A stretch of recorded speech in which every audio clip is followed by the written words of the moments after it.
Hey Stevens Point residents, did you know that your yard waste is not actually waste? Your compost isn't just yard waste, it's fertilizer, which provides plants and soils with many nutrients. Garden insulation for winter, which protects through winter's harsh weather. Natural recycling, allowing the nutrients back into the soil and completing the circle of life. Ooh. Waste reduction. Composting your yard waste ensures it won't end up in a landfill and is overall good for the environment. Although first thoughts about composting may be that it's smelly and difficult to do, but we're going to show you some ways composting can be beneficial and easy for you. So as we start on our composting journey, we must begin with collecting yard waste. It is both good for exercise and it makes our yard look nice.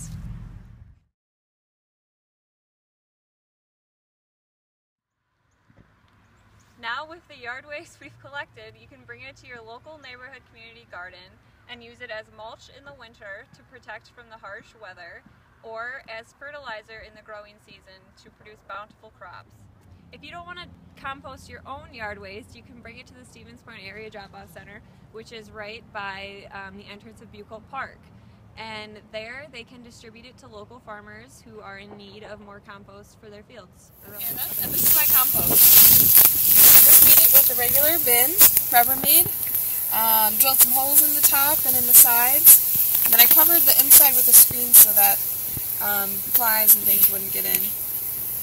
I just throw in my kitchen scraps, and then I have my bag of leaves or other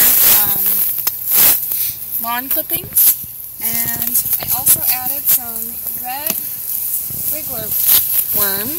Let's see if we can find some here today. Yeah. And they help break it down faster. It also helps if you take out excess stickers and plastic things, which I have to go through and sort. But I started this summer. It takes a month or so for things to break down. And then what do you do after it's all composted with it?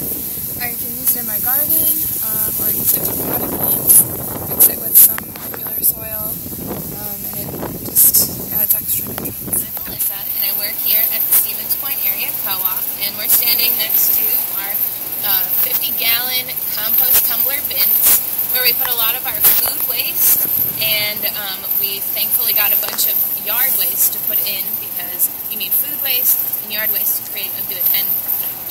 So let's take a look here. In our bins here, we have a bunch of leaves and yard waste, things like that, and from our kitchen, we put, from our kitchen in our produce section, things that don't make it out the door, we put into compost bins that we put into these compost tumblers. So it's food waste, rotten apples, rotten lettuce, things like that that just don't get bought.